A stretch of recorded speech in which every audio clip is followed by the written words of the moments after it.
Hey, bro. This is Robert Davis, the founder of Saving Cane. And today, I got a question for you. Here it is. What makes a man a failure? Yeah, that's a tough one, isn't it? But my brother, this is a question that has haunted men since the day Adam fell in the garden. Why has it haunted us? Because that question has so many different answers, yet none of those answers have ever been able to stop a man from becoming a failure or keep a man from destroying his own life. Here's the proof. This is the year 2023. And as men, by now we all should understand that insignificance has always been manhood's greatest enemy. Yet, in spite of the understanding, and regardless of those answers, the institution of manhood has never been able to completely eradicate this enemy. Furthermore, this is a question that is both asked to and asked by men who are stuck in insignificance, and nevertheless, a large portion of them have not and will not become the man they're supposed to be or find and fulfill their purpose. So, to get to the bottom of this inquisition, it's important that we accept the fact that we're living at a time in which the institution of manhood has been under siege since that disaster in the garden. But what makes this era so different is that this constant attack that men have endured have created an atmosphere which makes it more difficult than ever before to become and to be a man. Because of this, failure in men individually and in the institution of manhood as a whole has grown exponentially and advanced well beyond pandemic proportions. My brother, this means that throughout history, far too many men have failed at life, and we are not entirely sure why that is. Is it because they didn't fight hard enough, or is it because they didn't fight at all? Is it because they came from the wrong side of the tracks, or is it because they went to the wrong side of the tracks? Is it because they were born that way, or is it because they became that way?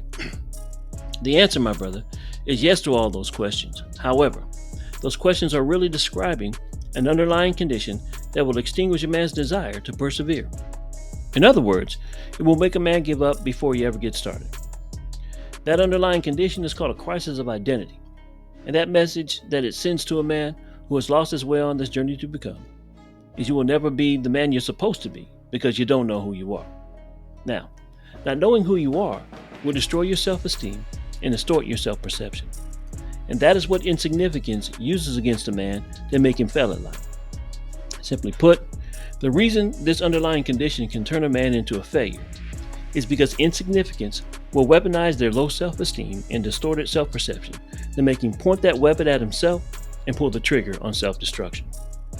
So consequently, in the face of all the self-help formulas, step programs, mantras, meditations, and motivational slogans, a whole lot of men since the day Adam fell have done to themselves what they wouldn't allow someone else to do, and that is to turn themselves into or allow themselves to become a failure, which is something they were never supposed to be in the first place.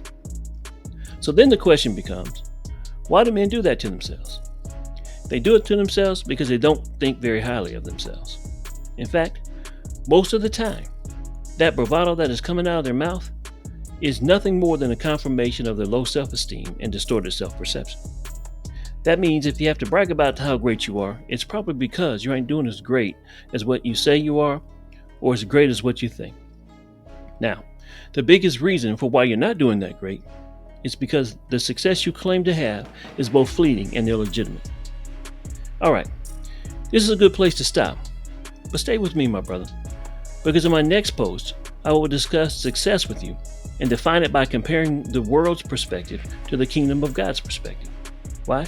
Because we need to know that there is a huge difference in having success and having good success. Now, if you want to know more about how to overcome failure, join us at Saving Cane and follow my blog, Manhood Rediscovered, so you can get the help that you need because we'd love to help a brother out. Until then, be good and be blessed. Peace.